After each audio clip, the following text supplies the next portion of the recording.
నమస్తే వీటీవీ ప్రేమికి స్వాగతం.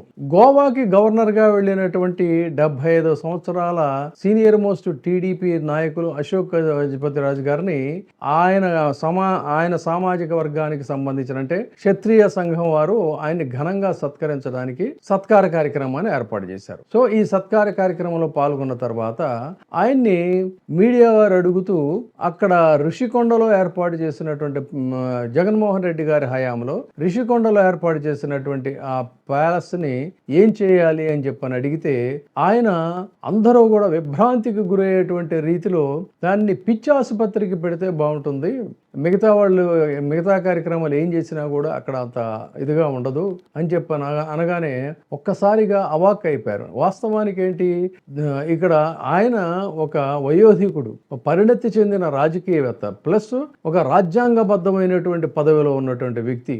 అటువంటి వ్యక్తి సహజంగా మనకి ఉన్నటువంటి చట్టాలు చెప్తున్నాయి ఏంటంటే పిచ్చివాడని చెప్పని ఇలాంటి పదాలను ఎప్పుడు కూడా నిందాపూర్వకంగా ఉపయోగించకూడదు అనేది చాలా స్పష్టంగా మనకి చట్టాలు చెప్తున్నాయి. ఆ రకంగా దాన్ని కూడా ఆయన గాలిలో కలిపేసి తర్వాత ఆయన గౌరవానికి రాజ్యాంగబద్ధ పదవికి ఉన్నటువంటి ఒక హోందాతనాన్ని వాటిని కూడా ఆయన పట్టించుకోకుండా ఆ భవనాన్ని పిచ్చి ఆసుపత్రిగా మార్చాలి అని చెప్పి అన్నారు. సో ఇంత పెద్ద ఆయన దాన్ని పిచ్చి ఆసుపత్రిగా మార్చాలి అన్నారు కాబట్టి నేను కూడా డెఫినెట్ గా ఆయన దగ్గరుండి మరి ఆ పని చేయించాలి. ఎందుకంటే ఆయన highly senior man and influenced man. Chandrababu Naidu గారికి ఆయన అంటే చాలా గౌరవం ఉంది కాబట్టి ఎస్ మీరు అన్నట్టుగానే రిషికొండ వ్యాలీలో కట్టినటువంటి ఆ భవంతుల్ని పిచ్చి ఆసుపత్రిగా కనుక మీరు మార్చినట్లయితే ప్రపంచంలోనే మీకు చాలా పేరు వస్తుంది. మీరు అది నిందావాచకంగా మాట్లాడకుండా పిచ్చివారి పట్ల అంటే మానసిక వైకల్యంతో బాధపడే వారి పట్ల మీకు గనక అభిమానం సానుభూతి ఉంటే ఆ భవనాల్ని ఒక పిచ్చి ఆసుపత్రి కింద మార్చినట్లయితే వాళ్ళకి అద్భుతమైనటువంటి ఫెసిలిటీస్ మీరు ప్రొవైడ్ చేసినట్టు ఉంటుంది. ఎందుకంటే పిచ్చిగా కట్టి మొత్తం నీళ్లు గారుతా ఎక్కడికక్కడ పగిలిపోయి బీటల వారి ఒక పిచ్చి భవంతుల్లాగా ఉన్నటువంటి కార్యాలయంలోనేమో దాన్ని సచివాలయం అని దానికి ఒక పేరు పెట్టి అందులో మేధావుల్ని చదువుకున్నటువంటి వాళ్ళని ఉద్యోగస్తుల్ని వాళ్ళందరినీ పనిచేస్తున్నారు. దానికి పూర్తి కాంట్రాస్ట్గా అత్యంత అధునాతనంగా అన్ని హంగులతో అద్భుతంగా కట్టినటువంటి ఈ భవంతిని పిచ్చి ఆసుపత్రి కింద కనుక మార్చినట్లయితే ఈ రెండిటికి కూడా కాంట్రాస్ట్ ఉంటుంది.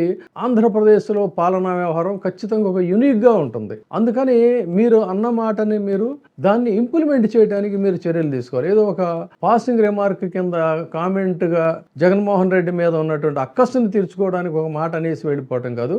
ఆ మాటని మీరు నిలబెట్టుకున్నట్లయితే భారతదేశంలోనే అత్యాధునికమైనటువంటి అంటే మెంటల్లీ రిటార్టెడ్ పీపుల్కి అత్యాధునిక భవంతులు కట్టినటువంటి ఘనత మీకు మీ చంద్రబాబు నాయుడు గారికి దక్కుతుంది. కాబట్టి మీరు ఆ పని చేయండి. ఆ పని చేసినట్లయితే చాలా బాగుంటుంది.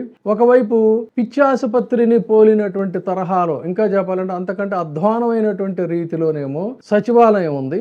దీన్ని మనం చాలా సంవత్సరాలుగా చూస్తున్నాం. దానికి ఎక్కడికక్కడ ప్యాచ్లు వేస్తూ ఉంటారు. ఆ సీలింగ్స్ పగిలిపోయి ఉంటాయి, వాటిని పట్టించుకోరు. అదొక రకమైన సున్నం, ప్యాచ్ వేసిన తర్వాత ఇంకొక రకమైన సున్నం ఉంటుంది. ఎవరైనా వేరే రాష్ట్రాల నుంచి వెళ్ళిన డెలిగేట్స్ చూసి ఆశ్చర్యపోతూ ఉంటారు, ఇదే సచివాలయం ఇలా ఉందని చెప్పని. దాన్ని రిపేర్లు చేస్తున్నా కూడా మళ్ళీ వర్షాకాలం వచ్చేసరికి మళ్ళీ అదే రకమైన పరిస్థితి వస్తుంది. సో మీ దృష్టిలో అది మాత్రం మంచి సచివాలయం, ఇది మాత్రం పిచ్చి భవంతి. సో ఇది మీకున్నటువంటి ఒక ఆ విజన్ అనమాట. సో ఆ విజనరీతోనే మీరు మాట్లాడి ఉంటారు. కాదన్నట్లయితే జగన్మోహన్ రెడ్డి గారి మీద అక్కసు వెళ్ళగట్టడానికి ఇలా మాట్లాడుంటారు. దురదృష్టం ఏంటంటే ఇక్కడ మొత్తంగా ముగింపుగా మనం మాట్లాడుకునేది, ఒకప్పుడు రాజ్యాంగబద్ధమైనటువంటి పదవుల్లో హోందాగా వ్యవహరించేటువంటి వాళ్ళు ఉండేవారు. గవర్నర్లు అంటే ఇలాంటి సంకుచితమైనటువంటి కామెంట్స్ ఎప్పుడూ చేసేవాళ్ళు కదా. స్పీకర్స్ అంటే అసలు వాళ్ళు కూడా ఇంచుమించు గవర్నర్ హోదాతో సమానమే. వాళ్ళు కూడా చాలా హోందాగా మాట్లాడేవాళ్ళు, చాలా హోందాగా ప్రవర్తించేవాళ్ళు. ఆ పదవికి వన్ని తెచ్చినటువంటి వాళ్ళు కూడా చాలా మంది ఉన్నారు. ముఖ్యంగా గత ఆంధ్రప్రదేశ్లో కానీ తదనంతర కాలంలో కూడా ఈ రోజుకి ఎంపీగా ఉండి గౌరవం అందుకుంటున్నటువంటి సురేష్ రెడ్డి గారు లాంటి వాళ్ళని తీసుకున్నట్లయితే ఎంత సంక్లిష్ట పరిస్థితుల్లో కూడా సభని నడిపేటప్పుడు ఆయన చాలా హోందాగా మాట్లాడేవాడు. అది గవర్నర్ పదవికి వన్నె తెచ్చినటువంటి వ్యక్తులు అలాంటి వాళ్ళు. కానీ ఇవాళ బూతులు మాట్లాడేటువంటి వాళ్ళేమో స్పీకర్లు అవుతున్నారు. తర్వాత నిందావాచకాలతో మాట్లాడేటువంటి వాళ్ళేమో గవర్నర్ల పదవిలో ఉన్నారు. సో మొత్తంగా చూసుకున్నట్టయితే తెలుగుదేశంలో ఇలాంటి ఆణిముత్యాలతో అలరారుతుంది.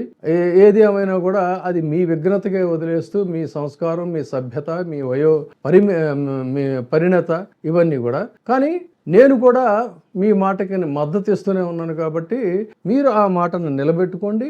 దాన్ని ఇది మెంటల్లీ రిటార్టెడ్ అంటే మానసిక వైకల్య చికిత్సాలయం కింద దాన్ని మీరు మార్చి మీ మాటను నిలబెట్టుకుంటే బాగుంటుంది. కాదన్నట్లయితే ఎందుకు ఈ పిచ్చి మాటలు మాట్లాడాడు అనేటువంటి ప్రమాదం కూడా ఉంటుంది. అది సంగతి.